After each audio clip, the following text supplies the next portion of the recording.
మాత నమః. నమస్తేనండి. ఎలా ఉన్నారు? అందరూ బాగున్నారు కదా?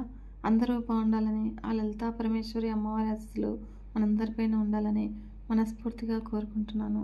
మన వీడియోలో మహాభారతంలోని కథలను గురించి తెలుసుకుందాము. మహాభారతము పంచమ వేదంగా ఖ్యాతిగాంచింది. మహాభారతము మంచి చెడుల గురించి, మనిషి నడవడి ఎలా ఉండాలి అనేది తెలియజేస్తూ, మరోవైపు లోకరీతి ఎలా ఉంటుందో తెలియజేస్తుంది. ముఖ్యంగా మహాభారతంలోని శాంతి పర్వంలో అనేక హృద్యమైన కథలు కనిపిస్తాయి. అంపశయ్య మీద ఉన్న భీష్ముడు ధర్మరాజుకు చేసిన హితబోధనలో భాగంగా ఈ కథలు సాగుతాయి. వాటిలో ఒక కథే ఇది. వారికి కూడా ఉపకారం చేసే విషయంలో సాగుతుంది. ఒకానొక అడవిలో ఒక మర్రి చెట్టు కింద ఫలితుడు అనే ఒక ఎలుక జీవిస్తుంది. అయితే అదే చెట్టు మీద రోజసుడు అనే పిల్లి కాపురం చేస్తుంది. ఒక వేటగాడు రోజు రాత్రి ఆ చెట్టు దగ్గరకు వచ్చి అక్కడ ఓ వలను పరిచి వెళ్ళేవాడు. అలా రాత్రి వేళ అందులో ఏవో జంతువులు చిక్కుకుంటాయి కనుక ఉదయమే వచ్చి చిక్కిన వాటిని చక్కగా తీసుకొని పోయేవాడు. అయితే ఒకరోజు అనుకోకుండా వలలో రోజసుడు అనే ఒక పిల్లి చిక్కుకుపోయింది. పిల్లి వలలో పడింది కనుక ఎలుక దాని చుట్టూ నిర్భయంగా తిరుగుతూ ఆహారం కోసం వెతకసాగింది. ఆహారం కోసం అటూ ఇటూ ఆబగా చూస్తున్న ఎలుక గుండె ఒక్కసారిగా ఆగిపోయింది. అయితే కొద్ది దూరంలోనే ఒక ముంగీస, గుడ్లగూబ దానికి కనిపించాయి. అవి ఎలుకని గుటుక్కుమనిపించేందుకు సిద్ధంగా ఉన్నాయి. ఎలుకకి ఏం చేయాలో పాలుపోలేదు. అలా అపాయంలో ఉన్న ఆ ఎలుకకి చటుక్కున ఒక ఉపాయం తట్టింది. అప్పుడు వెంటనే వలలో ఉన్న పిల్లి దగ్గరకు వెళ్ళి, నేను ఈ వలని కొరికి నిన్ను రక్షిస్తాను. బదులుగా నువ్వు నన్ను ఆ గుడ్లగూబ, ముంగీసల బారి నుండి రక్షిస్తావా అని అడిగింది. పిల్లికి అంతకంటే ఇంకేం కావాలి? వెంటనే అది సరే అంది. దాంతో ఎలుక నిర్భయంగా వెళ్ళి పిల్లి పక్కన కూర్చుంది. పిల్లి చెంతనే ఉన్న ఎలుకని పట్టుకునే ధైర్యం లేక ముంగీస, గుడ్లగూబ కూడా జారుకున్నాయి. తర్వాత పిల్లి అంది, నేను నీ ప్రాణాలను రక్షించాను కదా, మరి తొందరగా వచ్చి ఈ వలని కొరికి నన్ను బయటపడేయి అని అడిగింది పిల్లి. అప్పుడు ఎలుక అంది, ఉండు ఉండు, నీలాంటి బలవంతులతో స్నేహం చేసేటప్పుడు కాస్త జాగ్రత్తగా ఉండాలి కదా. నిన్ను ఇప్పుడే బయటకు తీసుకువస్తే నువ్వు నన్ను భక్షించవని ఏమిటి నమ్మకము? కాబట్టి ఆ వేటగాడు వచ్చే సమయానికి నిన్ను విడిపిస్తాను అంటూ సంజాయిషి ఇచ్చుకుంది ఎలుక. అన్నట్లుగానే మరుసటి ఉదయము ఆ వేటగాడు వచ్చే సమయానికి కాస్త ముందుగా వలని పుటుక్కున కొరికేసింది. అప్పుడు వేటగాడు వస్తున్నాడు అన్న తొందరలో పిల్లి గబుక్కున చెట్టు మీదకి చేరుకుంది. ఎలుక కూడా తన కలుగులోకి దూరిపోయింది. మర్రి చెట్టు కిందికి చేరుకున్న వేటగాడు కొరికివేసిన వలని చూసి తెగ బాధపడ్డాడు. తన ప్రయత్నం అంతా కూడా వృధా అయిపోయిందని బాధతో వెనుక తిరిగి వెళ్ళిపోయాడు. వాడు అలా వెళ్ళగానే పిల్లి కిందికి చూస్తూ ఎలుకతో, మిత్రమా, నువ్వు నా ప్రాణాలను కాపాడావు. ఇక నుంచి మనమిద్దరము మంచి స్నేహితులుగా ఉందాము అని పిలిచింది. అయితే దానికి ఎలుక నవ్వుతూ, మిత్రుడు ఎప్పుడు శత్రువు అవుతాడో, శత్రువు ఎప్పుడు మిత్రుడు అవుతాడో చెప్పడం కష్టము. ఇది సహజ శత్రువులమైన మనము ఇద్దరి మధ్య స్నేహం ఎలా పొసుగుతుంది? ఇప్పుడు ఏదో నీకు సహాయపడ్డాను అన్న కృతజ్ఞతతో నాకు స్నేహం చేయవచ్చు. కానీ ఏదో ఒక రోజున ఆకలి మీద ఉన్న నీకు నన్ను చంపి తినాలి అన్న ఆలోచన నీకు రాకపోదు. కాబట్టి శత్రువులతో అవసరార్థం స్నేహం చేసినా కూడా ఆ స్నేహాన్ని కాకపోతే ఎప్పటికైనా ఆపద తప్పదని నీతి కూడా చెబుతుంది. కాబట్టి నువ్వు నన్ను రక్షించావు, బదులుగా నేను నిన్ను రక్షించాను. మన బంధము ఇక్కడితో చెల్లు, ఇక మీదట నా జోలికి రాకు అంటూ కలుగులోకి దూరిపోయింది ఎలుక. ఎలుక మాటల్లోని నిజాన్ని గ్రహించిన పిల్లి మారు మాట్లాడకుండా వెనుదిరిగిపోయింది. భీష్ముడు చెప్పిన ఈ కథలోని పాత్రలు సహజ శత్రువులైన పిల్లి, ఎలుకలే అయినా ఇందులోని నీతి నిత్య జీవితానికి కూడా వర్తించి తీరుతుంది. అపకారికి ఉపకారం చేయవచ్చు, కానీ తెలిసి అపకారితో స్నేహం చేయకూడదు అని హెచ్చరిస్తూ ఉంది. ఎవరి మనస్సు ఎప్పుడెలా ఉంటుందో తెలియదు కాబట్టి జీవితాన్ని పణంగా పెట్టి ఎవరిని గుడ్డిగా నమ్మకూడదని సూచిస్తుంది. పై ఉన్న భీష్ముడు ధర్మరాజుకు చెప్పిన అద్భుత నీతి కథ గురించి తెలుసుకుందాము. భారతంలో నేటి జీవన శైలికి ఉపయోగపడే ఎన్నో నీతి కథలు ఉన్నాయి. ధర్మరాజు సందేహాల నివృత్తి కోసము భీష్మ పితామహుడు వివరించిన కథలు నేటికి అనుసరణీయమే. అయితే ఈరోజు మనం తెలుసుకోబోయే కథకు ఒక ప్రత్యేకత ఉంది. మామూలుగా మనము విన్నవి చదివినవి అంపశయ్య మీదున్న భీష్ముడిని ధర్మరాజు అడిగిన ప్రశ్నలకు సమాధానంగా భీష్ముడు చెప్పిన కథలను, ఈ కథను మాత్రము ధర్మరాజు తనను ప్రశ్నించకుండానే తనంతట తానుగా తెలియజేశాడు. పితామహుడు భారతీయుల చారిత్రక గ్రంథమైన మహాభారత కావ్యము శాంతి పర్వంలోని ఆపద్ధర్మ పర్వము అనే ఉపపర్వంలో 137వ అధ్యాయంలో 24వ శ్లోకంలో ఉన్న ఈ కథతో కర్తవ్యాన్ని ఎలా నిర్వర్తించాలి, ఏ మేరకు అప్రమత్తంగా ఉండాలి అనే అంశాలను అనుసంధానించి భీష్ముడు ధర్మరాజుకు వివరించాడు. చెరువులో 3 చేపలు ఉండేవి. దీర్ఘదర్శి, ప్రాప్త కాలజ్ఞుడు, దీర్ఘసూత్రుడు అనేవి వాటి పేర్లు. ముగ్గురి ఆలోచనలు, నడవడికలు వేరైనా కూడా అవి మంచి మిత్రులు. నీరు నిండుగా ఉండి చెరువు చల్లగా ఉండడంతో హాయిగా కాలం గడిపేవి. కాలం ఎప్పుడూ కూడా ఒకేలా ఉండదు కదా.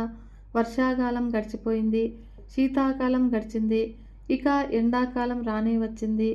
ఎండాకాలం వస్తూనే వేడి నిప్పులను చెరిగింది. ఎండవేడికి వడగాల్పులు తోడవడంతో చెరువు ఎండిపోసాగింది.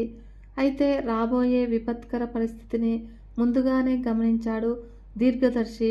మిత్రులందరినీ కూడా పిలిచి ఇలా చెప్పాడు. చూశారు కదా మిత్రులారా, ఈ 7 విపరీతంగా ఉన్నాయి. రోజు రోజుకి చెరువు ఎండిపోతూ ఉన్నది. ఎండిపోయిన చెరువులో మనం ఉండడము ప్రమాదకరము. పైగా ఈ చెరువుకి ఇంకో చెరువుకి పల్లంలో గల కాలువ మార్గం కూడా ఎండిపోయిన పక్షంలో మన బ్రతుకే ప్రశ్నార్థకమవుతుంది. అందుకని ముందుగా మనము మేల్కొనడం మంచిది. కాలువ మార్గం ద్వారా ఏదైనా ఇంకో చెరువుకు ప్రయాణించడము శ్రేయస్కరము. దీర్ఘదర్శి ఆలోచన, ఆందోళన అది విన్న స్నేహితులిద్దరూ కూడా నవ్వుకున్నారు. అయితే వారిలో ప్రాప్తకాలజ్ఞుడు వెక్కిరింపుగా, పెట్టావా, ఎండాకాలం ప్రారంభమైంది, ఇంకా మొదలు పెట్టలేదేమిటా అని చూస్తూ ఉన్నాను అని పగలబడి నవ్వి, ఇంటికి ముందే భయపడకూడదు మిత్రమా, ప్రమాదమని ప్రాణాలు అరచేతిలో పెట్టుకుని బ్రతకడము దుఃఖదాయకము. ప్రమాదం ముంచుకొస్తే అప్పుడు ఆలోచిద్దాము. అప్పటిదాకా హాయిగా ఉండు, లేనిపోని భయాలు పెట్టుకోకు అని తన అభిప్రాయాన్ని వెల్లడించాడు.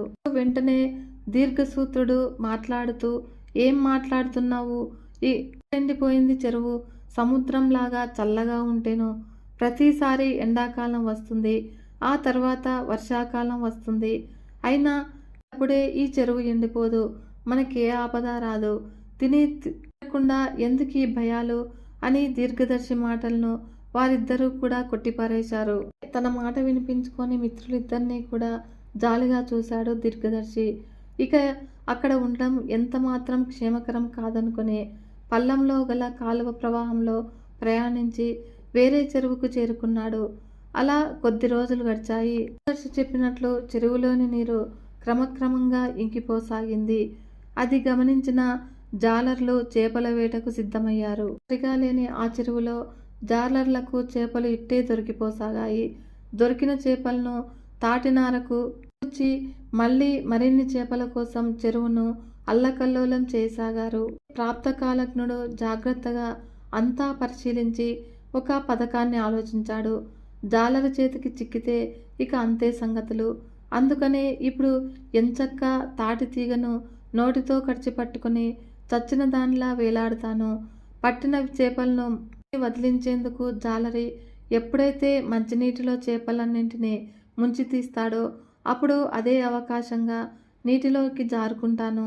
అక్కడి నుంచి సురక్షితమైన ఇంకో చోటుకు చేరుకుని ఈ ప్రమాదాన్ని నుంచి తప్పించుకుంటాను అని ఆలోచించి తన పథకాన్ని అనుకున్నట్లుగానే చేశాడు.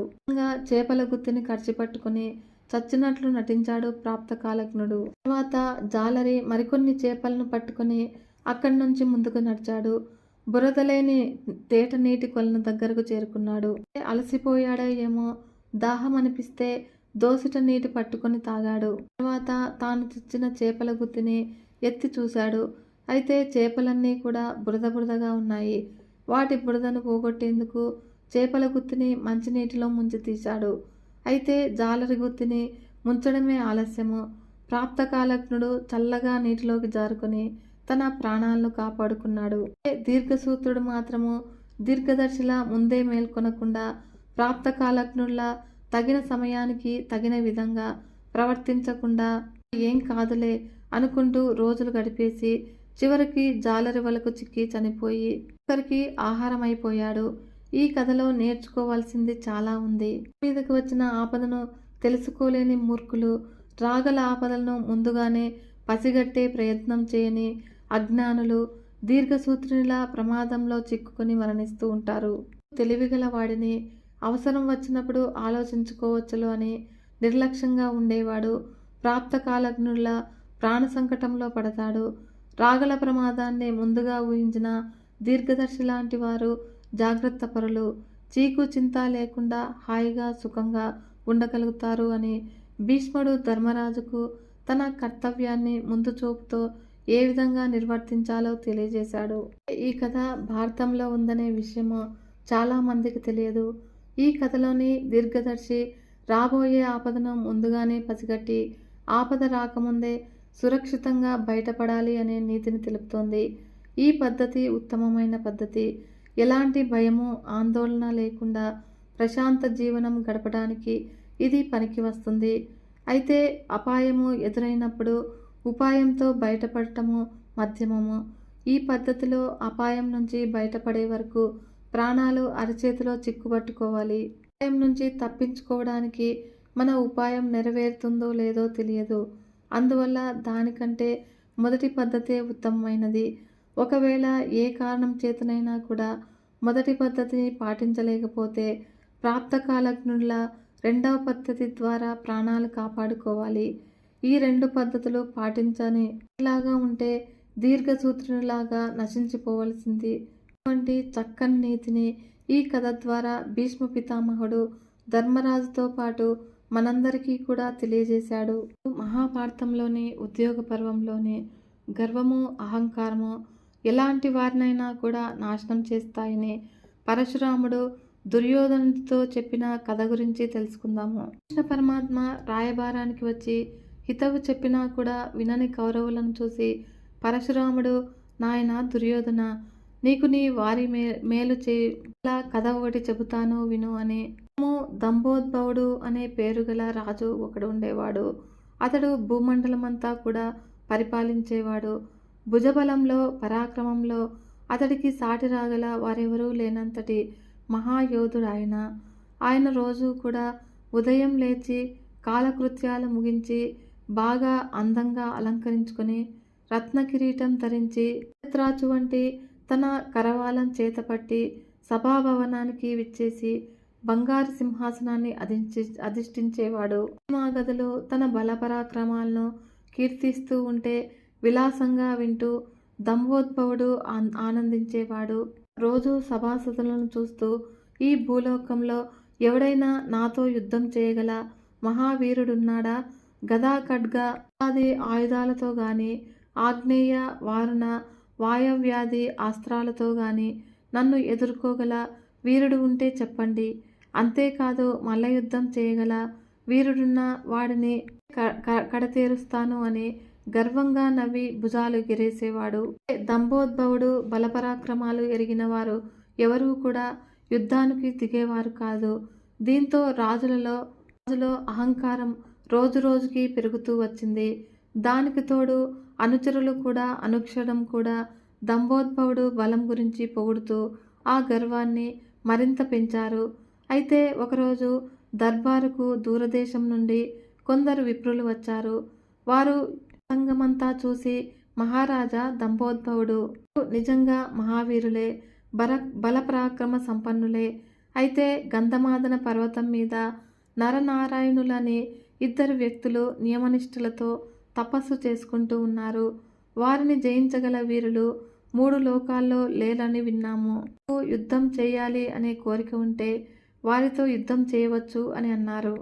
విప్రుల నోట తనకంటే వీరుల గురించి మాట వినడంతోటే ఈ దంభోద్భవుడికి ఆగ్రహానికి వ్యక్తం చేశాడు. నన్ను మించిన వీరులా అంటూ కత్తు జులిపించి యుద్ధానికి సన్నద్ధమయ్యాడు. సేనలతో సహా గంధమాదన పర్వతాన్ని చేరుకున్నాడు. అయితే అక్కడ ప్రశాంతవనంలో తపస్సు చేసుకుంటూ ఉన్న నరనారాయణులను చూసి తొడగొట్టి యుద్ధానికి పిలిచాడు. నరనారాయణులు తమ ఆశ్రమానికి వచ్చిన రాజుకు అతిథి సత్కారాలు చేయబోగా అవన్నీ అవసరము అని అనవసరంగా యుద్ధం యుద్ధం అని అట్టహాసం చేశాడు. ఆ రాజు మాటలు విన్న నరనారాయణులు, మహారాజా, ఎవరితోనూ సంబంధం లేకుండా మేము కళ్ళు మూసుకొని ఈ ప్రశాంత ప్రదేశంలో తపస్సు చేసుకునే మునులము. మాతో యుద్ధం చేయాలి అనే కోరిక నీకెందుకు కలిగింది అని అన్నారు. రాజు వారి మాటలను వినకుండా యుద్ధం చేయాల్సిందే అంటూ పట్టుపట్టాడు. విల్లు ఎక్కుపెట్టాడు. ఆ రాజు తీరుకు నరుడు నవ్వుతూ ఒక దర్భను తీసుకుని, ఇదిగో రాజా, ఈ గడ్డి పరక ఒక్కటి చాలు, నీ సైన్యాన్ని నిలబెడుతుంది వదిలాడు. ఆ రాజు బాణవర్షాన్ని కురిపించాడు. అయితే ఆ గడ్డి పరక అన్ని బాణాలను కూడా ముక్కలు ముక్కలు చేసేసింది. సైనికులందరూ కూడా ముక్కలు తెగిపోయి రోదన ఆరంభించారు. అయితే రాజుకి తల తిరిగిపోయింది. సేనలు పలాయనం ప్రారంభించారు. చూసిన రాజుకి గుండె జారిపోయింది. వీరు సామాన్యులు కాదని గ్రహించిన రాజు ఆయుధాలు కింద పడేసి నరనారాయణుల పాదాలపై వాలి, ఆర్య, నన్ను క్షమించి అనుగ్రహించండి, నా గర్వానికి ప్రాయశ్చితం అయింది అని దీనంగా ప్రార్థించాడు. నరనారాయణులు నవ్వుతూ, మహారాజా, సిరి సంపదలు కలవారు పేద సాధకులకు దానధర్మాలు చేసి గొప్పవారు కావాలి. అలాగే బలపరాక్రమాలు ఉన్నవారు దుర్మార్గుల బారి నుండి సజ్జనులను రక్షించడానికి తమ శక్తిని ఉపయోగించాలి. అంతేకాని అహంకారంతో తిరగరాదు. ఇరుగు పొరుగులకు ఉపకారం చెయ్యని వాడి జన్మ వ్యర్థము అని అన్నారు. దంపోద్భవుడు మహారాజు తన అహంకారం విడిచి అందరి శ్రేయస్సు దృష్టిలో ఉంచుకొని పరిపాలన సాగించాడు. తన సంపదలను బీదలకు దానం చేస్తూ తన బలంతో దుర్మార్గులను శిక్షించి న్యాయ మార్గాన సజ్జన సేవ చేసి పేరు ప్రఖ్యాతులు పొందాడు. కనుక దుర్యోధన, అహంకారము, బలగర్వము ఎప్పుడూ పనికిరావు. అవి ఎవరికి ఉంటాయో వారి జీవితాన్ని నాశనం చేస్తాయి అని దుర్యోధనుడితో పరశురాముడు చెప్పాడు. భారతం నుంచి మనం నేర్చుకోవాల్సిన 12 ముఖ్య విషయాల గురించి తెలుసుకుందాము. మొదటిది, జీవితంలో గెలవడానికి జాలి, దయ, మంచితనము మాత్రమే ఉంటే చాలదు. కర్ణుడు అంటేనే మంచితనానికి, దాన ధర్మాలకి పెట్టింది పేరు. కానీ సమయాన్ని బట్టి నడుచుకోకపోవడం వలన చెడువైపు నిలబడి ప్రాణాల్ని పోగొట్టుకున్నాడు.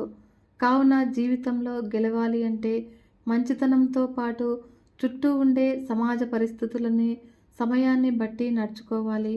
మరియు రెండవది, చెడు స్నేహము ఊహలకి కూడా అందని విధంగా మీ జీవితం నాశనం కావచ్చును.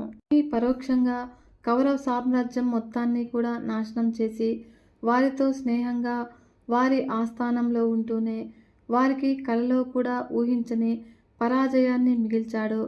కాబట్టి శకుని లాంటి జీవితంలో చాలామంది మనకు మిత్రుల రూపంలో ఎదురవుతూ ఉంటారు.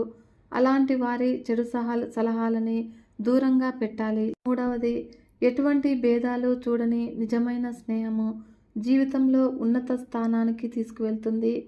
అప్పుడు పాండవులు శ్రీకృష్ణుడిని, కౌరవులు కర్ణుడిని పొందటము అది వారికి యుద్ధం సమయంలో స్థాయిలో ఉపయోగపడిందో తెలిసినదే. కర్ణుడు లేని రారాజు బలము ఏ పాటిదో కౌరవసేనకు కర్ణుడు ఏ స్థాయి ధర్మమో తెలిసిన సంగతే. అందరికీ కూడా తెలిసిందే కదా. కుల, మత, పేద మరియు ధనిక భేదాలని చూడకుండా మంచివారితో స్నేహం చేసేవారు ఖచ్చితంగా జీవితంలో గెలుస్తారు. నాలుగవది, అధికము అనేది అత్యంత ప్రమాదకరము. నిదర్శనంగా కౌరవుల తల్లి అయిన గాంధారికి 100 మంది కుమారులు ఉండటం వల్ల వారిని పెంచటంలో చాలా కష్టపడాల్సి వచ్చింది. రాజ్యాన్ని బిడ్డలకి సమానంగా పంచటము కూడా, వారి బాగోగులు చూస్తూ క్రమశిక్షణతో పెంచటము కూడా చాలా కష్టము.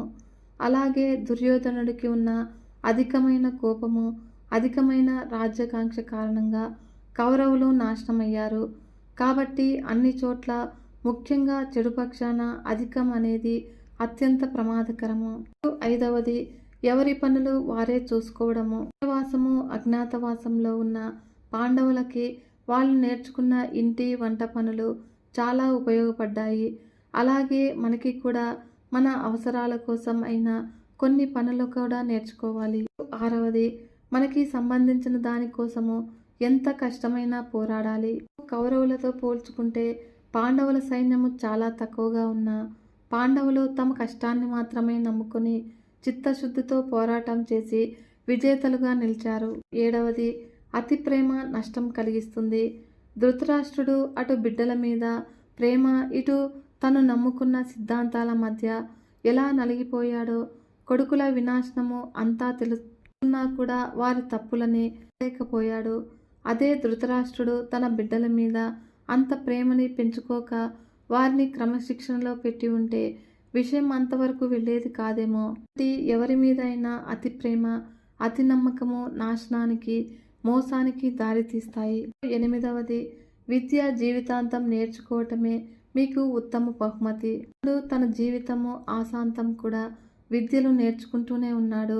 ద్రోణాచార్యుల వారి నుండి యుద్ధశాస్త్రము, దైవ సంబంధమైన ఆయుధాల వాడకము, ఇంద్రుడి ద్వారా దేవుడి నుంచి పాశుపతాస్త్రము, యుధిష్ఠిరుడు కృష్ణుడి నుంచి మరెన్నో రాజనీతులు, ఇలా ప్రతి దశలోనూ కూడా అభ్యసించటమే అర్జునుడికి ఒక ప్రత్యేకమైన స్థానం దక్కింది.